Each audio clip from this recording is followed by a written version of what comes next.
God, it seems like forever. I don't know why. What, the song? No, the show. That like we didn't. I mean, I know we did it last week, and I have a bone to pick with our friend Cletus. Well, it's only one day. What? Yeah, I know. It's Tuesday. We're Power and Speed. 908-751-0211. Tad? And like us on Facebook and iTunes. There goes little Tad voice again. Yep. Can't you use the big boy voice like consistently? And I here's what happened. I was not aware because, believe this or not, I don't listen to our own show very often. Yeah, I don't either. No, there's kind of no reason to. I remember it, although I did replay on Monday night the second Keith show, and I listened to it, and I actually listened to it, and I was, as opposed to just listening to it. Yeah, as opposed to listening, for audio quality or any. I mean, I was actually listening to the conversation. I was impressed. I don't know. It's a good show. But last week's episode never made it live. What? Never made it live. I published it, wrote the whole thing up. Feed was validated. Everything was good. Said okay. What do you mean it never made it live? Never. Well, I mean, it made it live, but I mean, it never got published. Like it never got the podcast itself never went up. And it still hasn't? No. Why didn't we publish it for this week and not working on Tuesday? I did publish it. That's the thing. I didn't not publish it. It's just not out there? It's just not out there. Oh, you're a failure. Apparently. Uh-oh. Apparently. Here's the thing where wait for it part. Yeah. Go. Somehow or another, Dying Fetus actually must be in the electronic, realm of copyright. So the way that these things work now, and Tad will tell you from YouTube, is that if it hears something and it thinks it's copyrighted, it will flag you. Well, so thank you, Tad. Tad, what the hell? Yeah, Dying Feti has managed to flag our show. He's going to say something stupid now. Yep, here it comes. I can see it. Mouse open. Go. Primed. Go. Good. Let it go, I put Cletus. stuff like that on. They want me to content share. Say yes. Let's put it up there. See, listen to his old sanctimonious FUD attitude. Yeah. When you publish a podcast, you don't have the option to say, content share or any of this crap. This ain't fucking YouTube. This is big boy stuff. Yeah, you just said YouTube. This ain't no sleep goes at all. everywhere. I said like YouTube works. We're worldwide, bitch. Yeah. So we're on Google Play. So me teasing Tad about his absolutely ridiculous music tastes actually got that episode delayed. So I put in an appeal that it wasn't an integral part of the show, blah, blah, blah. And you have to write this whole stupid thing out. Jesus, Tad. So that's why last week's show never got up. He's going in the penalty box. He should. Would you like to ask for my next band to put up there then? And it's going on your permanent record for sure. I'm not even. All I'm going to tell the listeners is we can't even do this again. If you are curious about some of the things why we pick on Tad, because somebody said we were pretty hard on him. All right. Wow. Dying Fetus. Look up that musical. Yeah, listen to some of that, and then you'll understand our point of view, maybe. Yes. Good shit. Ugh. Wow. Shit is true. Wow. What did you do this weekend, Tom? I know part of your delay or your... Well, yeah, I mean, my weekend wasn't great, based on the family thing. But that happened Sunday night, right? Yeah. Yep. I mean, everything's okay, though, in the end. Well, I mean, my mom's alive. Mm-hmm. But, yeah, it wasn't fun. But the rest of the weekend, I actually worked trying to prepare them to move. We closed on a house for them on Friday. So... We got people saying they get no sound on the Mixler. Really? Really? Like they can't hear us at all? Maybe not. How about now? Are you kidding? Did you not have the sound on? No, it was on. I cycled it. I turned it on, turned it off. Huh. So they missed me abusing Ted about Dying Fetus? Yeah, I mean, did anybody hear anything? Are we total losers on Tuesday? Could be. All right. We're getting... That would have been my phone, unless yours is... no, mine's not, but... Okay. All right, well, no audio. No, they should have it now. I cycled it. Now, there was no activity. Like, it wasn't working. It wasn't doing anything, and I just cycled it. I just cycled the button, and it worked. So. Yeah, that is Nate Pritchett. Nate Pritchett from Pinks is listening right now. He was listening to nothing. So good job, Mike. Oh, sorry, Nate. Go ahead, Todd. Go ahead. Bash the show now. Go ahead. Go ahead, Tad. We're waiting. Well, how can I be? I'm part of it. Come on, Nozzle. Let it go. Let's hear it. Yeah, thought that's so. great. Epic. He lost it. Well, this is the Tuesday technical difficulties. You get out of practice by an extra day, and it I know. kind of screws you all up. Well, I know what got you out of practice. It wasn't the extra day. It was the women's volleyball. Oh my goodness. Yeah, I know you. Now, I will say this. Uh-oh. This, and feel free. Stalker alert. My turn in the barrel. I watched the men's Brazil volleyball match today because it was on. I was down in the building. I was working, and it was on. What I said, is volleyball, this is pretty intense. I was like, damn. Well, it turns out it was like the best match that anybody's ever seen anywhere. Sportscasters, everything. In the history of sports. History and sports. Like I'm reading things on Twitter. Apparently a guy wrote, apparently this was the best match by points and whatever. So it was better than when McGregor knocked out Jose Aldo. Well, no. Well, I don't think they play volleyball, do they? I'm saying this was, I guess, in Oh, so we're talking volleyball. yeah. It was incredible. If you Okay, Mike's got us talking about men's volleyball now. But then you hipped me Mm-hmm. to, what was it? Germany and who? Germany and Brazil. With what's her name? Schwagwagen. What the hell was her name? Sportswagen. It must have been. I don't know. That was pretty impressive. Yeah. If I spent any more time watching that, I would have had to delay the show and to watch it to finish it. Yeah. It was pretty damn impressive. Actually, when I called you, you said we're not having a show tonight. Is what you said. After I found it, I said, okay, that's it. Show's canceled. Yeah. Listen, I think that particular volleyball match should be mandatory viewing for all listeners. It should be. That was pretty impressive. What were you talking about? A steeplechase thing or some shit? Yeah, I watched that one race. Yeah. I mean, you're flicking through. It's on 700 channels. You almost can't, no matter where you go, it's on. It's on everywhere. Yep. And I don't know. I've actually had more fun watching it this year than I would have in the past. I wouldn't normally watch. I'm usually a Winter Olympics guy. Really? Yeah, the bobsled stuff. That's incredible. Yeah, guys ending up on their head and How shit. about the ski jump guys? Yeah, nuts. Yeah, they're They nuts. fly for like a half an hour. Nuts. I enjoy the winter games. I never really got much into this. And then, you get all this other dumb shit, and again, sorry to pick on these guys, table tennis. I'm sure you're really good, Yeah, but are you please. an Olympian? So boring. I mean, look, any minute they're going to let Tad in for competitive eating.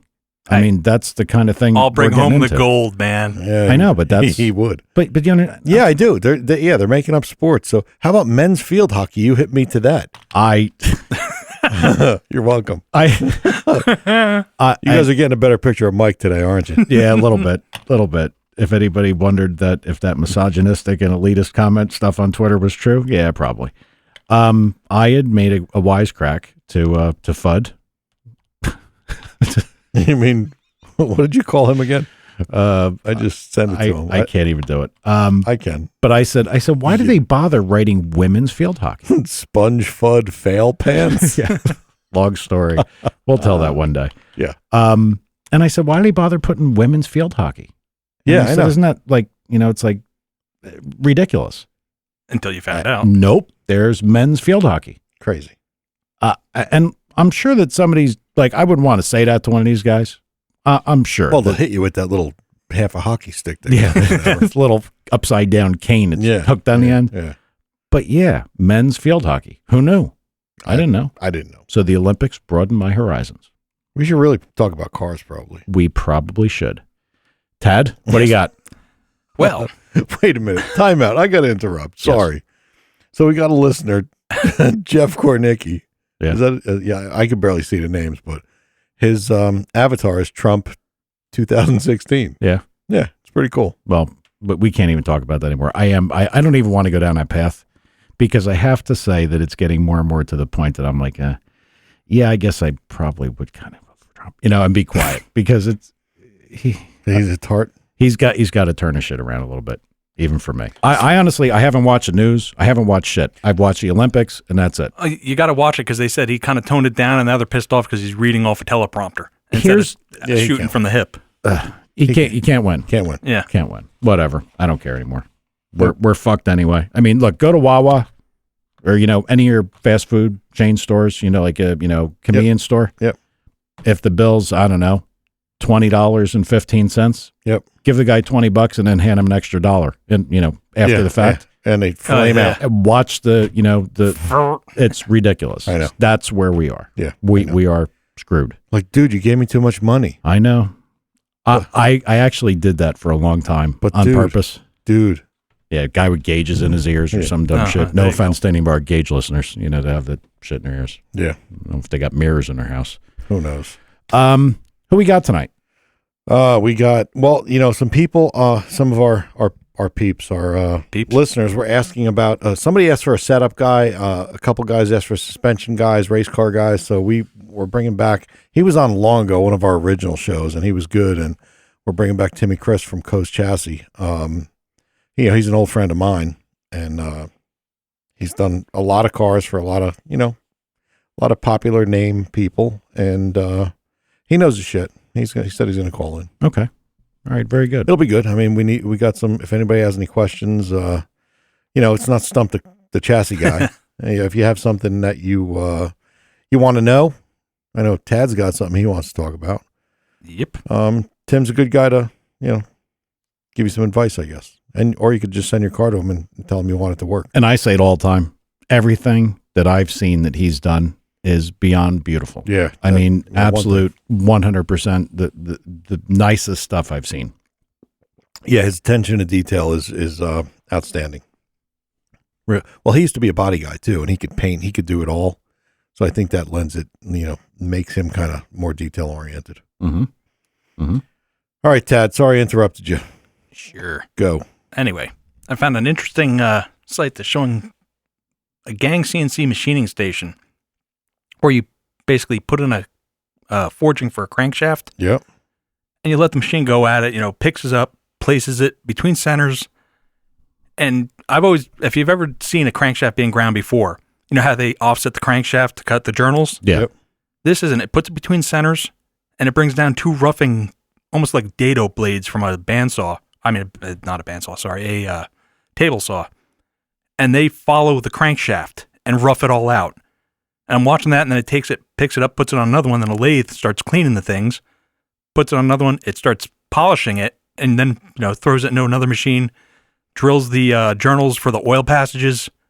And I'm watching this, and I was like, Jesus Christ, this machining center, it's got to be multi-million dollars for a corporation or something. Mm-hmm. And then they show another machining center that looks like it's in America, because the other one was in Japan probably, or China. And that one was more like you'd expect it to be, that the crank would spin and it would bring down gang turning, I'm trying to think how to explain it to a live people. tool? Not a live tool. It looked like those big saw blades coming down, but each one it was indexed to each individual. And they were all different? They're all different on the second one. That's crazy. And you watch it cut one side, brings the next, cuts the other journal, cuts the center, then, puts the radiuses in the fillets. And I'm watching these things, and then at the end, it finally does some landing gear for an aircraft with this other huge 5-axis lathe / mill that does on-site probing to measure itself after. I mean, it's a long video, but the CNC today is like, Jesus Christ, what have I missed? That's twice you brought Jesus into it, and I don't think he works there, does he? Well, the one guy looked like Jesus. Okay. But, sorry, I pronounced his name wrong. Funny. Sorry. Tad is Tad is a machinist. That's what he's always done. So, I mean, when he brings this stuff up, some people might be like, well, what does a machine have to do with this? But, fuck them. Yeah. Well, I mean, that is what Tad's done. And they have, I agree with Tad. And we've talked about some of the machines that we've seen, recently, like the things, what's the one you always talk about? A decal or whatever it is? Oh, a Decal Maho. Yeah. Yeah. That's a head porter that is off the chart. I know that 5-axis for porting, or? Yeah, but the thing about that machine is, first of all, the good ones run on electromagnetic ways. They don't have the standard ways, and the thing measures itself all the time. It actually knows via pressure and its place in space if it's making parts the way it's supposed to, at the sizes it's supposed to make them. That's what this at the end of this, it shows it's got the touch probe. Yeah, and it's sitting there touching all over on it, and at the end it shows. Yeah, that's the meter self-checking. Yeah, it's incredible. Yeah, the Maho, the Decal will shut itself off if it's making pieces out of spec from tool wear, from pressure, from any I hate to think what that Kind of stuff mistake. costs. That's what I was wondering. And the Well- one with all the tools indexing, what when chips? It's like the machine's got to know it because you're not going to be looking through these hundreds Right. of inserts. and it does. I can tell you how much that one costs. Like a good Haas CNC machine with the 5th axis, I believe, is in somewhere in the 175 range, maybe 200 range, and I'm guessing, but I know I'd be kind of close. The Deckel, it's DGM is what they call it. They're in the 550 range. Wow. Yeah. Wow. Yeah. So you got to be doing a lot of heads if you're a head porter and you got one of them. Or you got to be wanting to do it really right, and you got to try. You're not doing $300 CNC jobs on one of them. Yeah. No. You're No. doing good stuff. All right. Actually, Jeff was asking where this video was, Todd. It's on our Facebook page. Yeah, it is. On the Power and Speed page? Facebook Okay. page. Yes. There you go, Jeff. Power and Speed. Ask and you shall receive. It's funny he brings up CNC machines because I was at Edelbrock a couple weeks ago. We never even talked about that. I met Vic Edelbrock. I got his autograph. Thanks, Ted. Anytime. Yeah, I was at Edelbrock, and they got some new machines to do cylinder heads. Really? And talk about impressive. Yeah, caged Tombstone. A Tombstone machine is a machine that has like 4-sided setups. Mhm. And what happens is these things are caged and they're on pallet racks up to the ceiling. And the operator just keeps on, he'll call one down and the machine brings it down. And these are big. I Yeah. mean, they're, Yeah, if they're cylinder heads, Yeah. it's not. no, I mean, no, the machines are big. Yeah, Like big. the caged portion of it is probably 80 feet by 40 feet high. Oh, so it's like a machining complex. Yeah. Like Yeah, it's a- yeah. It's a not mach- just it's the a machine. mammoth machining center. And the operators just load the pallets. They'll call one down and the crane brings it down automated, and they'll load the pallets with forgings or castings at a head shop.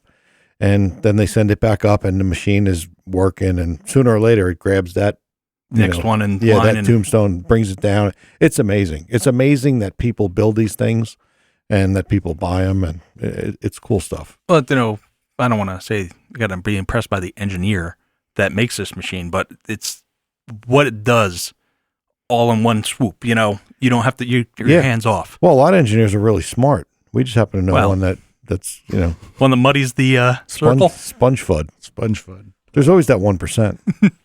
We actually have a caller. Yeah, we do. Should we grab? Sure. Tim. Yes. Hey, welcome back, man. How are you? Thank you. How are you? I'm good. Good. Everything's good. It's hot as hell up here, so I don't want to Oh, hear yeah. about Florida weather. it's because it's been brutal. It can't be worse down there, can it?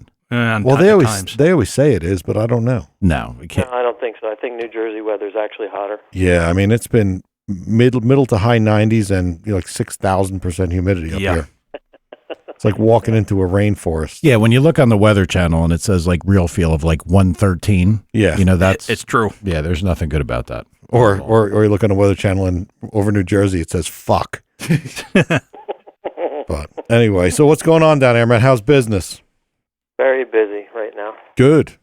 which is a good thing. Yeah, not complaining. Good. Now that he called, I forgot I was going to shout out to one of my buddies who had a little bit of a health problem. And Timmy, I'm looking at his name, and he reminded me, our mutual friend Rudy. I don't know if you heard about him. He had a little thing going on. Maybe you want to call him tomorrow and say hello. Junior or senior? Senior. Okay. He had a TMI, a mini stroke. He's okay, Oh, but yeah, it was a little bit scary. This Timmy- really sucks, dude. As we're getting older, I know. there's more and more to shit. Well, Tim and I know this guy forever, and he's a phenomenal guy. Yeah, I know you've always talked about him and his son and the cars. Yeah. And I just yeah. talked to his son today. So, yeah, Tim, you might want to shout out to him at some yeah, I point. had no idea. But anyway, Yeah. Is he home and everything? Everything's good? yeah, he's home. Okay. So he's Yeah, I'll definitely give him a call tomorrow. he's still strong like bull. He always was. Yeah, I know. Yep. But anyway, yeah, we've had a bunch of people over the past several weeks asking about, race car builder questions, suspension questions, and you were the obvious choice. And of course, now nobody's going to be asking anything. They're just going to sit there. Of course. So, what are you working on? Cool. Anything to talk about? Actually, I do. I've been doing a couple nostalgia superstock cars for people. One guy has I'm not up on the old cars like that, but I believe it's a 64 Fairlane, and it has what they tell me was I guess it's a 429 Hemi motor they came with back then. Boss 429. Oh, Boss 429, yeah. Boss 429. It was only made 1 year. Yep. Well, I guess this one has a all aluminum version of it. Wow. It's a normally aspirated deal. They're going to run Nostalgia Superstock, and it's a pretty neat piece. It's a tube chassis car. I'm doing a bunch of upgrades on it and things like that. But yeah, supposedly it's getting pretty big, that whole nostalgia racing. That's pretty cool. Oh, yeah. And that motor in particular is kind of a unicorn. I mean, from what I understand, they're worth a fortune, but they're really not worth. But they don't make any kind of power, I think. Shh, the Ford people are going to get upset. Oh, sorry about that, Ford guys. Well, I'm not sure. Like I said, I'm not up on all that. But from what they tell me about this one, it's an all aluminum block and everything, and I think it made 1,080 on motor alone. So I guess it's pretty good. Yeah, I guess. What if it's a Kazi motor? Doesn't sound terrible. Yeah, maybe it is. Oh. So that just, what kind of suspension does that get? Does that get anything cool, or is it some kind of rule? Your normal 4-link. It's got a strut front end in it. Automatic. I think he's going to go with maybe like a Bruno Lenko or something like that. But we haven't gotten that far yet. I'm still doing a bunch of upgrades on the car itself. Oh, that's pretty cool. So yeah, and then I had an actual. This one is, like I said, a tube chassis car, and then I had last week before this one came, I had a real one. A regular stock chassis with a mini tub kind of thing, and that guy also races the Nostalgia Superstock. I've had a bunch of those. That's pretty good. It's kind of funny. These cars are getting, you look at how hard it is to find even cars from the 70s now. Yeah. It's getting like, Right. we talked about like looking for, a 78 Malibu. That's not that long ago. Yeah. You can't find them. So, it's kind of amazing that people will still actually race these things for what they could actually be worth. Well, it's almost 40 years. It's nice to see different body styles and things you haven't seen every weekend at the track. Yeah, I guess you've seen enough Mustangs, huh? And Mustangs and Camaros, not that they're not good, because they are, but it's just nice to see something different once in a while. Yeah, true. Yeah. Tad, you had some. I'm sorry. Go ahead. No, Tad had something he wanted to ask you. He's a big shot off the air. Let's see if we can get it out. Actually, since you're a chassis engineer, so to speak, well, you are. Have you ever dealt with any independent rear suspensions? Some, not very much, because they don't really allow a lot of it in certain classes. So I haven't, not a whole bunch of it. Because the only thing I know, the Mustangs had it on the Cobras for a little while, didn't they? Right. Yeah. Yeah. I was just wondering if there's any cheats or anything you could do with an independent, or if you're pretty much screwed with since you got one. Well, no, you can get. Actually, they work decently. If you put a good coilover in it and things like that, something that you can adjust with a good spring in it. They do work. But like I said, that when you get to a certain point, they won't let you run them anyway because you're going too fast. Right. But I've done a lot of Supras and things like that with Okay. With the independent rears in them. Now, they got to be a little different to do because the torque reaction doesn't really occur the same way. Exactly. Yeah, they're way different. But I think the idea behind them not letting them use them to go real fast with them is because they're afraid of breakage and things like that, because they don't hold up very well compared to obviously your standard rear. Oh yeah, no, the going all the way back to Christ, The Corvettes and yeah, stuff. the Corvettes that my father used to talk about. There's a guy, he passed away too, Bernie Agaman. He actually took a tree down. That's that. Yeah, they'll launch, they'll break, and they had back then they were like I guess sort of a swing axle kind of thing, right? Like they had like a one control point, and like it was in a big hub. Yeah. Well, they had these little short stubby drive shafts. Yep. And they just fail. Yeah. And yeah, they got pretty dangerous. I had I one. don't remember this. Actually, Rudy that he was just talking about, he had a 69 Corvette. I believe it was a 69, Yep. somewhere around there. Yep. And that thing actually worked really well until it didn't, until Yeah. it broke. Yeah. But it actually hooked decent, Well, I remember the stories of what they did to make that work. Air pressure on the tires, or No, well, yeah, that was one of the things. But Ted, you were probably around for some of those stories. My Yeah. dad, that they'd actually have the things cambered Yeah. and towed, Right, and they right. were doing everything they could to make them more and more efficient. And you'd watch the guys come up to the starting line; their tires are sitting flat, and you look back at the super stock cars that my dad was involved with, the Corvettes, and you kind of look at the tires, and you're like, wow, those things ride on the outside edges. But the minute that thing launched, it put the tire down square. well, they're doing that with the GTRs now, aren't they? Yep. Anything IRS. Yep. Yeah, I've done a couple of those. There's a few tricks you have to do with them. You have to modify the rear control arms, and you have to change the mounting points, because when you do set the rear suspension up, the camber and the toe on the rear goes all out of whack. So you have to make different mounts and stuff for that to make them work. Now, you see, like there's actually an independent question, if you know, and I don't even know how you begin to figure this out. If your rear end is, let's say locked to the car, like You've been talking about men's rear ends an awful lot, Mike. And I'm starting to worry. Yes. I didn't come on here to answer that question. Yeah, really. What are you thinking, man? Have a little, Sorry, Tim. Sorry about him. Go ahead. Sorry. you sure you want me to continue? No, I'm because good I could with just, go hang out and do something else while you guys and watch men's volleyball. That's thanks. Boy, this is how this is gonna go. All right. Okay. You'll get me back, I'm sure. Okay. But like you look at, like when we talk about a 4-link or a ladder bar or probably anything, even for that matter, a leaf spring, you talk about like instant center and how, where the hit is and where it is in the car. How do you determine that when you've got something that the torque reaction is taken up, like say by the engine? It's completely different. It's a weird situation, and they with the GTOs now, they're doing a thing where you can actually buy a center section. They don't even use the GTO center section for the rear. They use like an 8.8 out of the independent Mustangs now, and it's just a whole different configuration that they're using.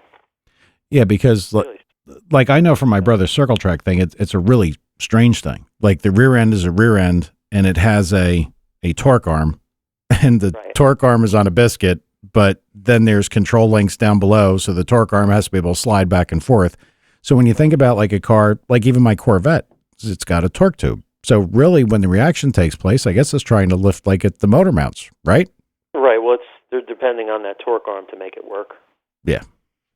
hmm I don't know who figures all this stuff out. I mean, I know it's engineering people, but I remember when I had my CTSV, they all had a problem with wheel hop. I had one of the originals. I think mine was a 2005 or 5. It was the first one with the LS2. But anyway, it would spin a tire and it would wheel hop to the point that it would break the rear, and nobody could figure out how to do it. There was guys making billet rears and 9-inch and all kind of $1 million things. And then the drive shaft shop made a CV on one side that was like 1 inch in diameter, and on the other side it was like 1 3/8 in diameter, and it cured it. Really? hmm And I, for the life of me, cannot, number one, figure out who figured that out and why it makes a difference. I mean, I guess it's got to have to do with harmonics, right? Right. Absolutely. It's funny you say that, because I drive an S10 pickup, an extreme pickup, and it has a 2-piece drive shaft in it, and I'm too lazy to fix it, but it has a vibration just like you're talking about. Yep. And I just, I work on these things all day long. I don't feel like working on mine after work, so I just bear with it and drive it. For how long? Yeah, I know. Oh, it's been doing it for probably a year. Okay, I know so exactly what you're talking about. yeah, that's funny. Well, I know last time Tim was on, we talked about things like pinion angle and what it really means. And, people use pinion angle as a point of reference when looking at the suspension. But we actually got a private message in that asked, on a 4-link, what is specifically instant center, and what do they mean when they say put hit in or take hit out? Well, put hit in or take it out is how hard you want it to strike the tire. I mean, the question, it's hard to answer in any specific way, but it all depends on horsepower. It depends on the ride height of the car. All that comes into play. In theory, as the car is going down the track, you want the pinion angle at 0 under load. But like you were saying before, like you said, your dad set everything up before the car launched, and it would look weird, but once it launched, it was correct, and that's exactly what you're doing with pinion angle. Mm-hmm. So the four link, I guess what this would be. I mean, I know what the guy's trying to ask because I'm a little confused by it still at this point. Like, let's say you got a four link, you got a short top bar, longer bottom bar. Is there any easy way to explain the differences a bar length would have if the pivot relationship to everything else is the same? I don't know if I'm explaining that correctly. Like, anytime you have a four link, you should try to get the bars as close to equal as you can, top to bottom. Okay. As far as length goes, because if you don't, they're going to travel in a different arc, which causes all kinds of havoc. The only time you really do that in different lengths is if you're really limited to the room that you have to build in the car.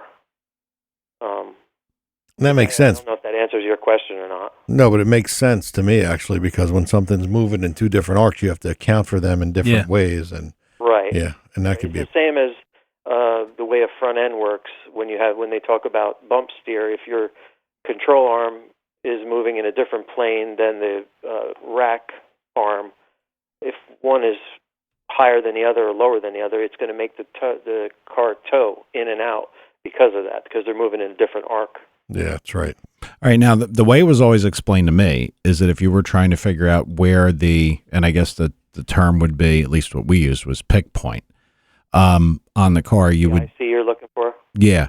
What you basically would do is take the two arms and see where they would intersect.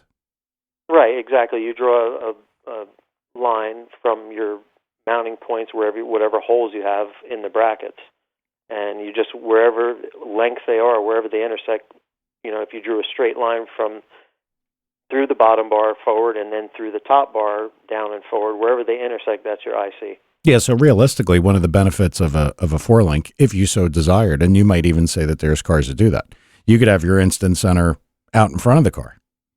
Oh yeah, absolutely. Mm-hmm. Yeah, the real high horsepower stuff is long. The theory is long and low.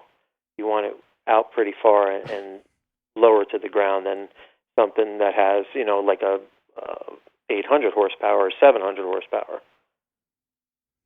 Got it. This may be this is probably a little less technical, but one of our listeners wants you, if you can give away some secrets, is there anything simple you could tell a super guy, to help his stuff out? You said you worked on a couple of them or a few of them, or I don't remember many of them. Right. But right. Any tricks of the trade that you could give away for a super guy? Does he have a little bit more specifics? Is it a stock chassis Supra? I'm assuming it is. He just said, please talk about the Supra suspension. Right.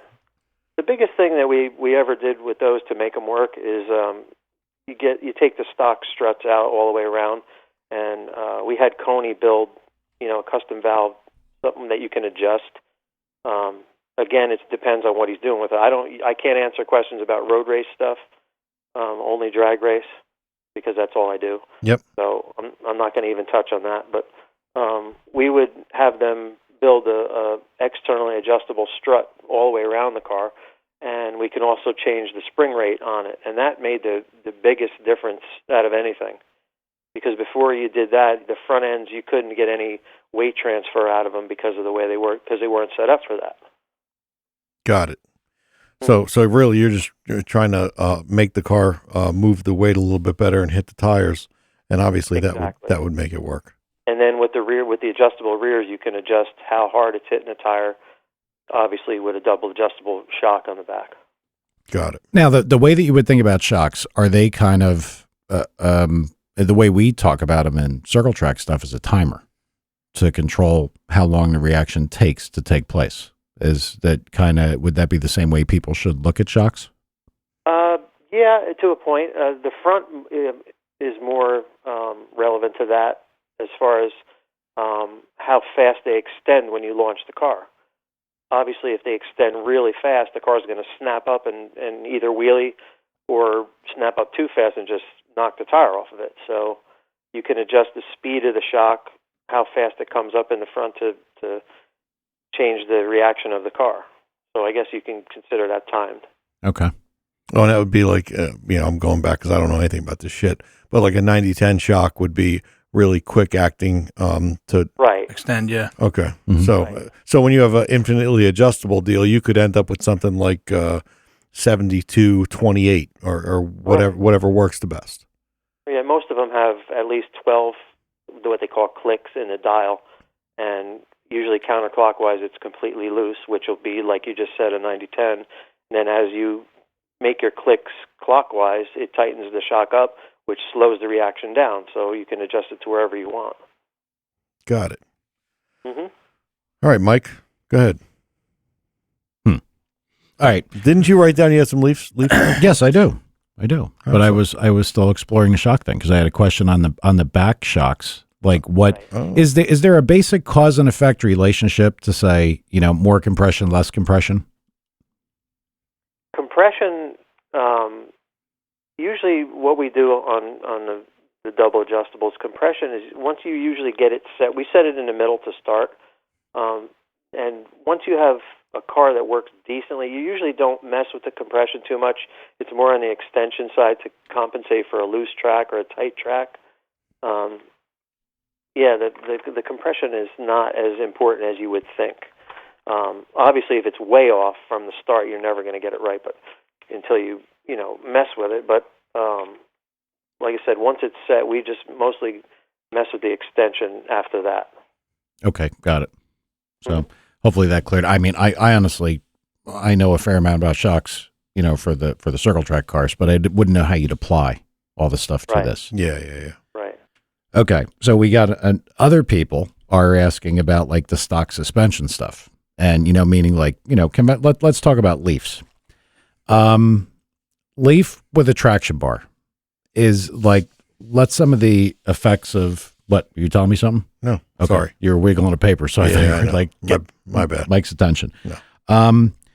Traction bars, length, location of, let's say, snubber contact, further forward, further back, amount of distance away from the leaf.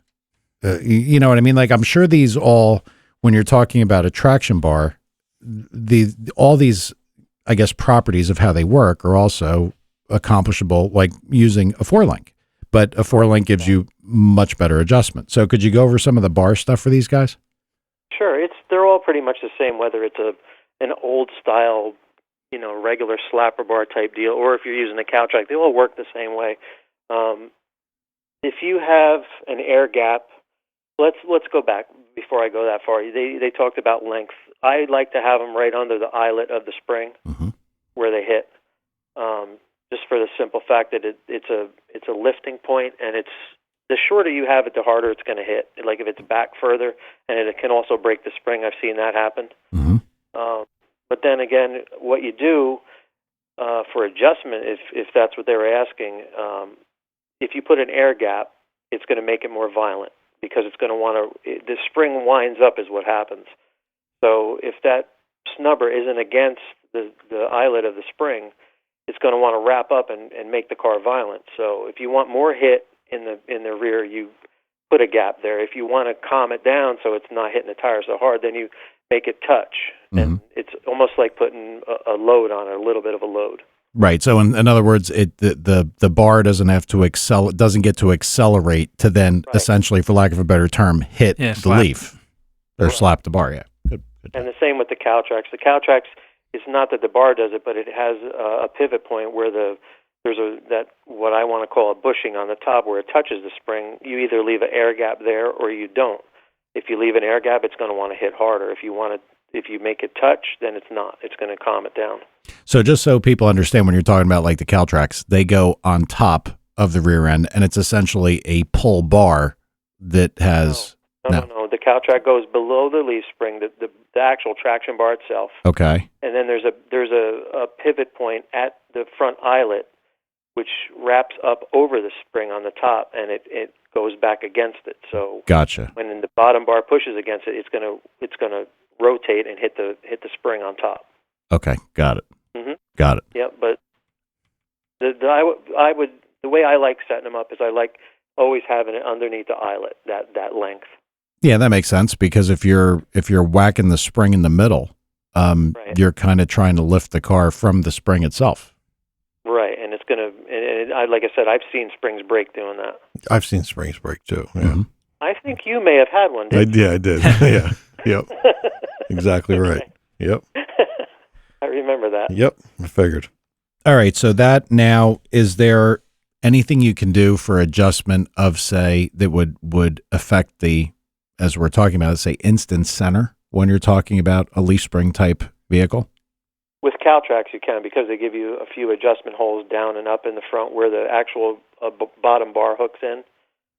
So you definitely can do it. It's just about the same as if you set up a 4-link. Obviously, you don't have as many adjustments, but yeah, you have a lower one and an upper one, so you can do that. With a regular slapper bar, no, there's no adjustment with that. Okay. So what we actually have then is, so you're actually moving the point of the bar further away from the center line of the rear, just to essentially change the angle. Well, you're moving it not further away, but you're changing it up and down. Gotcha. Mm-hmm. Understood. Yep. Do you like the Caltrax, Tim? I mean, Yeah, they work very well. yeah, I've They heard that. really do. Yep. Got it. Another real quick That's question. Because I'm a Chevelle guy, or used to be at least. Excuse me. At El Camino, that was a wheel hopping fool as usual, and they sell a kit that puts the rear suspension out of like a '67 GM truck that puts the long swing arms up to the under the transmission. Yeah, you find any usefulness out of that, or is that just a salesman's? I'm not. Are you talking? It had like a factory 4-link in. Is that what you're talking? Not a 4-link. They're just two bars that the rear mounts to. Well, he's saying from the factory they had a 4-link. No, it wasn't a 4-link. It was a. they're just two swing arms, but the rear bolted to the top of them. That's it. What year Chevelle is this? Not Chevelle, a '67 Chevy truck, Okay. and they made a kit Oh, to put that in a car in a Chevelle. I'm all okay. So Yeah. This is Tad. This is classic not me. Tad, Tim. Sorry. Hey, it was for sale, and it was supposed to get rid of your wheel hop and make the car hook up. Blah blah blah. It's also the same deal. Tim, that put the you're supposed phone to use in down and hit NASCAR. yourself with a piece of chrome moly tubing in the head, and maybe you'll be able to answer this. here. well, I'm sure it makes sense somewhere between your brain and your mouth, Tad. I'm sure it does. He did say El Camino, right? I know. It's Did. All all right. So what you're saying is you replace the suspension in the factory GM 4-link type suspension with like essentially a set of long trailing arms permanently attached to the rear. So Yes, there's no and- pivot on the rear. and they mount up at the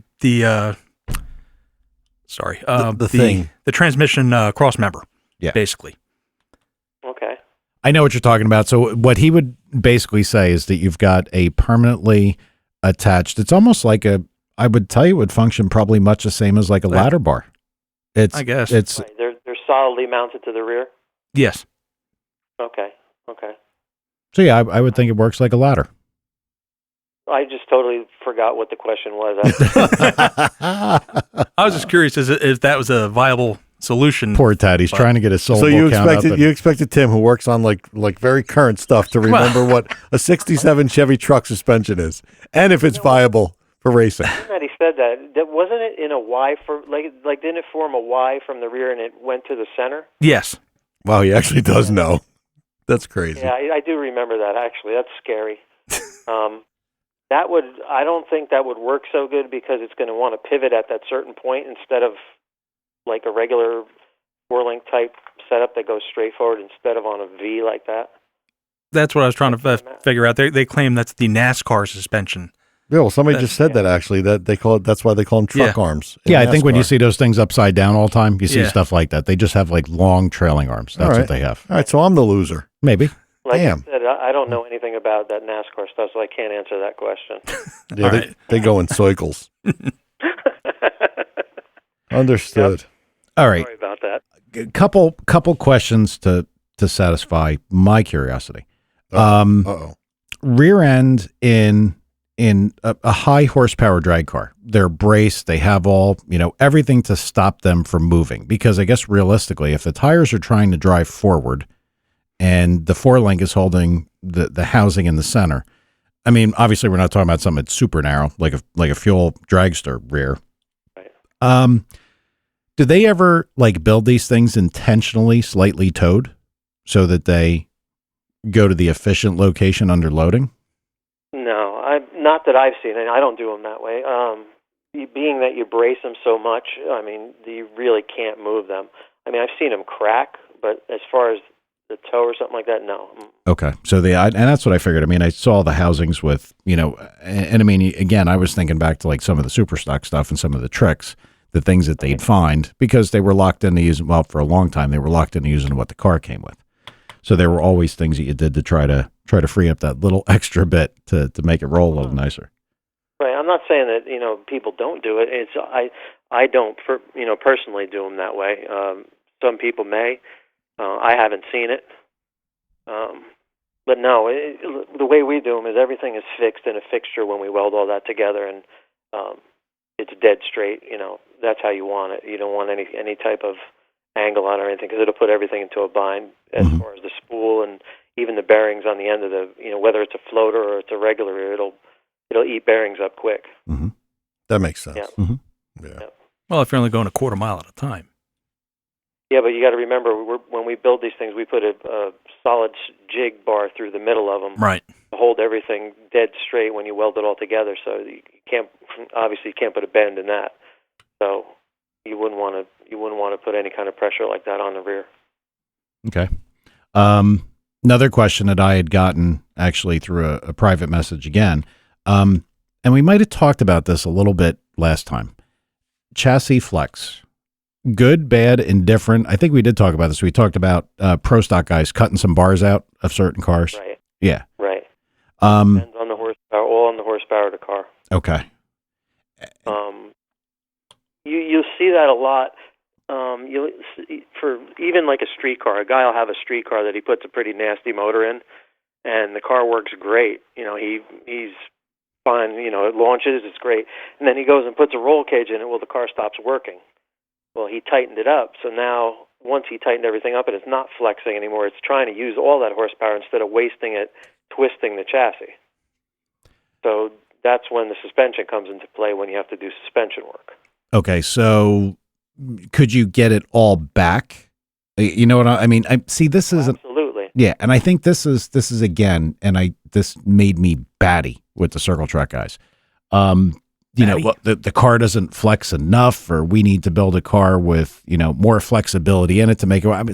It's like, don't you have springs and shocks and all kinds of shit all around a car? Do you really need something to bend and flex without being predictable?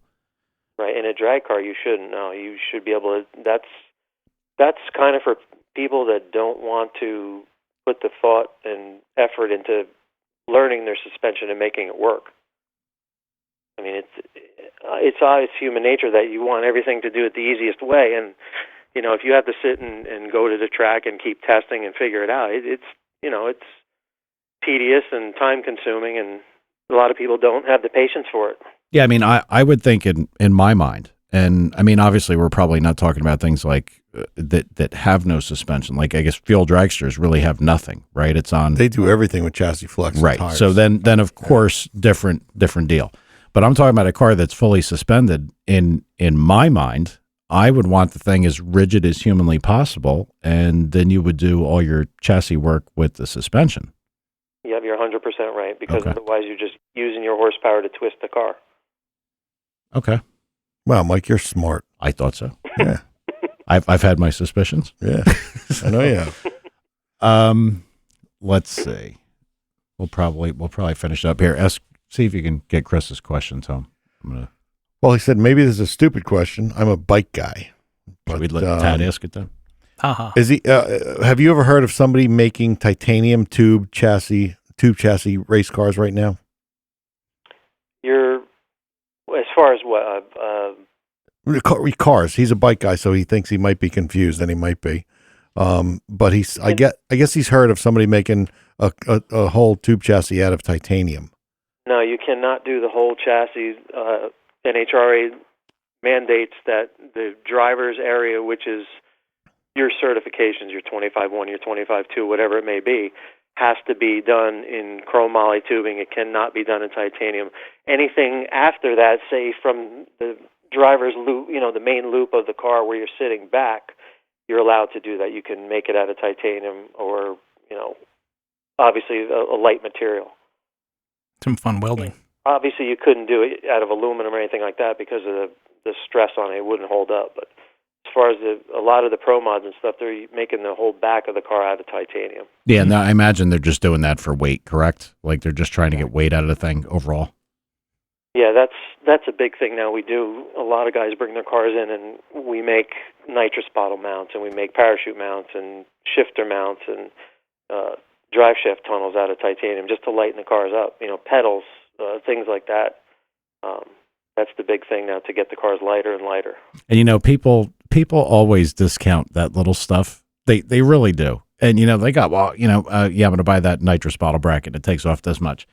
This isn't drag rate related, but I got to tell you, we put Brian's Circle Track car together, and then one year when we bought a car from a manufacturer, it came with a bolt kit. Just like, here is basically every bolt you need to put the car together. And that didn't include the shit that you bought that was already bolted together. Like, it didn't include like the rear end bolts that held the rear together. But here are the bolts you need for the car. Mm-hmm. If you picked up that box of bolts, you better have had like a weightlifting belt on. People don't realize it. And, you know, you buy a titanium bolt kit, or better yet, like the hollow titanium bolt kits, you can't believe what this does. So never discount these little tiny things as far as what they can add up to be. There was an interview at one point Warren Johnson did with, they asked him the same question about weight like that. And, you know, all these people are worried about, you know, their fenders and whatnot, and putting fiberglass. And Warren Johnson said, you know, worry about the ounces because the pounds will take care of themselves, which is just what you're saying about, look how much the bolts weigh. And Warren is a pretty smart guy. Yeah, to say the least. Yeah. That's pretty cool. Yeah. Mm-hmm. Yep. Okay. I have a final question, and I'm not even going to tool on the guy because I was going to say somebody has a question. This is a guy who's building a car. He's got a Chrysler that he's working on, and he wanted to know, it has a bench seat in it from the factory, and I guess because the car actually might have some value, he does not want to, you know, change too much stuff. So he wants to know, what is the legality of a seat? And I mean, to me, the reason part of this question is kind of stupid. If he's talking about putting a cage in the car, what the hell are you worried about unbolting the seat for? I don't really understand it. But he wants to know, is there an actual seat requirement for a given class? No, not at all. It's funny you said that. I just did a 66 Chevy 2 for a guy. It's a street strip car with a full cage in it. It's a turbo car. And we put the bench seat back in it because he wanted it to look, you know, like an original car. And we even hooked up the column shift. This thing makes 1,500 horsepower, and he shifted it on the column. Oh, my God. That's pretty funny. The requirement is, if you have a cage, if he's going to put a cage in the car, he basically, all he has to do is obviously have his belts, shoulder belts, all that stuff, and he has to put an attachment point on the back of the seat to the crossbar of the roll cage. And as long as he does that, it's perfectly legal. Okay. Hey, one more thing, and this should be simple. Back to the titanium stuff. One of our guys just curious, how much more money is titanium over chromoly? That's a hard one because... I mean, you could just guess. Is it 100% more? Is it, you know, $8 more? It's probably a little bit more than that, depending on the size of the tubing. Wow. Mm-hmm. Imagine that. Wow. Yeah. So a titanium race car could cost more than double. I mean, just the chassis stuff. That and the welding.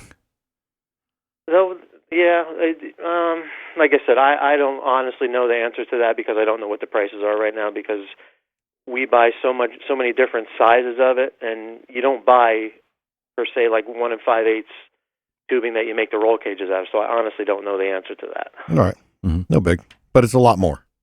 Yeah, it's considerable amount. I know that when we got the bolt kit for the car, I can give an example. I think the bolts that went around, you know, they got those goofy Winters quick change rears, so they got a big giant round bell and a whole bunch of bolts through them. I think that bolt kit was like $200, $250. Wow. And I think there's 10. Wow. But it might even been more than that. Mm-hmm.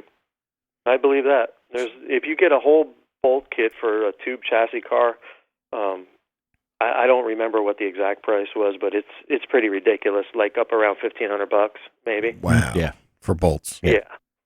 Yeah. But again, like you said, if you take all those bolts out that you have in there and put them on a scale, you'd be surprised how much they weigh. Oh yeah, I mean the one car we bought, the guy did all this stuff, and we used to kind of make fun of him, like what a nut. He's got like his front radius rod bolts, titanium, and they're dished head. Excuse me, dished heads and drilled through. That car was so light overall; it was ridiculous. Yeah. Yep.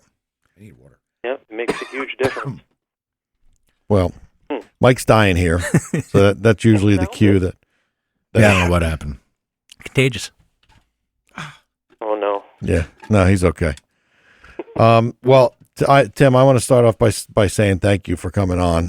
No problem. Anytime. Good show as usual. Why don't you tell us who you are and phone number and all that stuff? And we've actually, I got to say, I meant to say this last week. I've gotten people that have been on the show text me or email me, tell me they've gotten jobs from the show. So that's kind of cool. Really? Yeah. One of our cylinder head guys got like 4 jobs. Really? He was the last one. Yeah. So, go ahead. Tell us who you are and phone numbers and everything. It's Coast Chassis Design.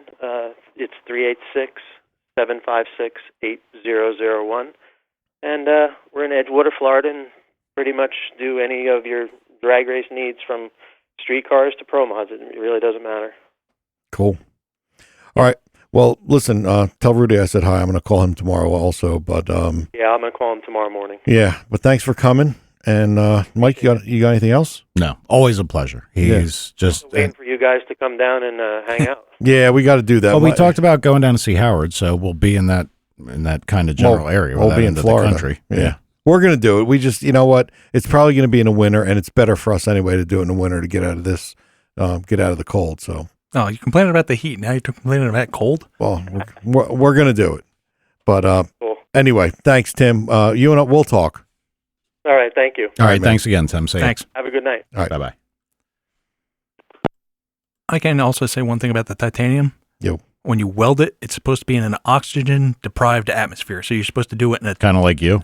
You're supposed to do it in an argon tank or something like that. Yeah. Sorry, Todd. So doing a chassis, you're not supposed to just turn up your argon on your welder or something like that. That's a cheat. You're not supposed to do that. But that's what they have to do, just to flood it, right? Yeah, so it's like, even Dan told me that when he was doing the titanium axles for his drag bike. He goes, I just crank up the argon or whatever. And I was like, yeah, you're not supposed to, technically, you're not supposed to do that, but people do it. Well, I guess it makes sense that, they wouldn't allow entire cars to be made out of titanium. I mean, it probably can. Well, when you do something, when you make a car too bulletproof, it's going to affect you when you crash. Because things aren't going to compress. I don't even think it's bulletproof because titanium is not as strong as steel. No. It's close, but it's not as strong. The key of it is it's 40% lighter. Yeah. Mm-hmm. So, I mean, if you could take 40% out of a race car, it's a ton. Yeah, I mean, and a lot of times you look at titanium rods and they're actually pretty bulky. Yep. They're not, they're like someplace between an aluminum and a steel rod. Yep. All right. Well, no, I like talking to Tim, and there were a couple questions in there that I had. Yeah. Like I wondered about the rear shocks. Like what did they really do and why? And like even sitting here thinking about it, the release of the rear shocks as the rebound lets the rear go. What does that actually control? What's the effect? I probably should have asked a few more, but I'm sure he'll be back. Yeah, he'll be back. And we do have to go down there. We got to stop saying we're doing, and by the way. Here we go. Yeah, I got the shirts coming. Go ahead. Is that where it's going? Was that where it was going? Yeah, Whoops. I mean, I worked on them. Yeah, I did. Okay. You picked out the shirts that are going to get the stuff? No, I was actually going to post something on the Facebook page, but I'm not. I just decided not to because I want it kind of to be a surprise to the people. I'm going to show you guys. Just haven't done it. I had some shit go on. Chris brought up something here. I'm not going to hate on the Street Outlaw guys because I think the Justin guy is a pretty good guy. He's a good speaker. I think he's a good personality for the show. We got to be somebody listening right now. So. Did I hear that he's actually going to move into full-fledged pro mod? Yeah, it's all over Facebook. Yeah, well, I told you he was at Englishtown talking to those guys and, on the starting line. Yeah. So I guess he's going to try. But good luck putting a Pontiac against the GM stuff or the Chevy stuff. I don't think turbos really care as long as you get a good enough cylinder head. But, it's all about him exploiting his celebrity Right. and getting some sponsors, and good for him. No, and I'm not. I hope he realizes how hard this gonna be. truly is. Yeah. Well, you know what? He'll figure it out. But again, and when I say exploit, I don't mean that in the bad way. No. He's worked himself to a popularity level that he can do some good advertising or some advertising good to someone. For the show. Both. But he'll get a big sponsor and he'll have fun racing. Maybe And money does fix a lot. it does. It really does. Of course, it I know does. that like people like the sponge guy we're referencing before doesn't think the money matters, but yeah, if course. money can't buy happiness or success, you're shopping at the wrong store. That's exactly right. And I'm sorry to say that, but for the most part, I mean, look, there's people that can't hit their ass with a board no matter what they do. Yep. But it's Same guy. yeah. Sorry. Anyway, It does help. So I just look, I wish him the best of luck, but boy, I know making that step. no, it's big because it's like when you go from minor league baseball to the pros. It's everybody there is that good. Yeah, and our Utah guy, he moved into a stock class. Yep. And he found out, I mean, I've had a lot of people over the years that did, bracket racing, and they're like, this is great, but I want to run a class. Yeah. And, as long as they were on the bracket side, they were fine. Yeah. But then when they got into a class event, they're like, wow, I just got my ass smoked. Yeah. And Different world. yeah. So, well, good luck to him, man. That's going to be tough. The other thing I want to talk about is two quick things. Brazil. No. Okay. No. So, Men's what? Tad, Adam Carolla. don't keep working on your word count here. You did more than enough. And then now I'm not so sure if you should ever work on your word count after that travesty of a statement about an El Camino with, I don't even know. Hey, Elcam. El Anyway. Cam, yeah. Did you look at our post about readers' cars? Yeah. We have some incredible, Yeah. incredible cars I of was- listeners. I was surprised by, number one, the amount of people that actually did it, Yeah, which was cool. And yeah, the quality of the cars, Yeah. badass. I mean, don't get me wrong. There's people that have work in project, work in progress and everything else. But man, there are some freaking cars in there that I was like, wow. Yeah. I was really shocked. So people should check that thread out. And then, again, a shout out to the Small Tire Mafia guy, Aaron. Yep. He actually set up a fan page for us. Oh, no shit. Yeah, he did it for us, and I guess you log in, and then he makes you administrator or whatever. And I put that into part of the publishing system, so things like live shows and everything else will go there. But we're going to try to work on that. But that's the thing is we don't have to start a post. If we had started a post on our side, then people could reply. But it doesn't let a fan interact directly. So we'll start to lean on that a little bit as I figure out how it all works. Yeah. I didn't even know about it. So Yeah. So good. I was just, but really, if you're listening to this and you haven't checked it out, go look at the cars. I mean, this is not, the guy who just got his Celica or whatever and put nice wheels on it. There's some serious shit there. I know. I've seen some really nice stuff. Even the bike stuff. I mean, we got a couple of bike guys that listen, and one of them put up his bike, and it's all. Listen, car guys primarily have nice stuff, and they're proud of it. So it's all good. Yeah. Then you got a dipshit like me just posted a stock yellow Corvette, Corvette socks and everything else. Yeah, you did get that. That was good. Yeah, I did. All right. Well, anybody have anything else or? Tad? Pretty good. Tad? I have been banned. So Yeah. No, but you did attempt. I mean, trying's half the battle, Tad. In today's day and age, everybody gets a trophy, so you're okay. You got something for you. All right. I like Elcams. Next week. Now, we're going to give people the heads up right off the bat. Yeah. We're, where are you going next week? well, next week I'm on vacation. It's nobody's business where I'm going. Are you leaving the state? No, but I'm going to be far away. I'm going to be as far away from here as I'm kind of in the fucking middle, dude. So how far away could you get? I could get to the bottom in 2 hours, and I could get to the top in 2 hours. Yeah, Cape May. Okay. Yeah. All right. I could do a show from Colin? from whatever it is. Well, let's see if we can put that together, because then worse after that, Yeah, I'm going to Dubai. then you're going to Dubai. Yeah. So we've got 2 weeks with nothing going on. We could try to do it next week. I mean, it's a Monday night. I could sit on my deck looking at the ocean and talk to you guys. Okay. Tell us what's walking on the beach in front of you. And then I guess It'll what be at we're going to 7 o'clock do, tonight, dude. we have what should be a relatively high profile guest on for the week you come back, if we can tie it all together, correct? We have a couple high profile guests in a row. Yeah. that are going to be good. And again, we got to say it again. I mean, just the way that things work over the summer, a guy's good It's been hard. and then he's not good, and it's tough. Yeah. But one of the things that I think that we're doing wrong, and when we talked about this, like Howard would probably frown upon it as well, from the social media side, that we get a guest on, we get the guest, and we post about it on Monday. Yeah. Crazy. If we have people that we know can be reliable and they're going to come on, we should try to give like a week or two's notice, Sure. so that it filters around. Well, in a perfect world, we would release our monthly calendar so people could see who's going to be on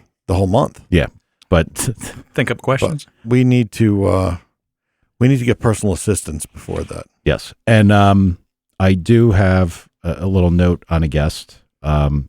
Oh yeah, that's right. Him too. Yes, We I got have some badass guests coming up. I think I have a very, very, very qualified camshaft guy. Probably the most qualified camshaft guy I could ever think of. Yep. And probably, from the drag racing perspective, probably one of the most qualified fuel injection guys. Really? Yeah. Yep. Yeah. And again, this goes back to now with the one guy, the cam guy, we should be able to schedule, and we should be able to do Yep. a 1 week or 2 week, Yep. publicize of it. And he reminds me he's a guy that if he's got to do this at this time, he will be there. Right. So I think we'll get that. It'll be good. We just got to tie some shit together. And if we t-shirts, stickers, dumb shit like that.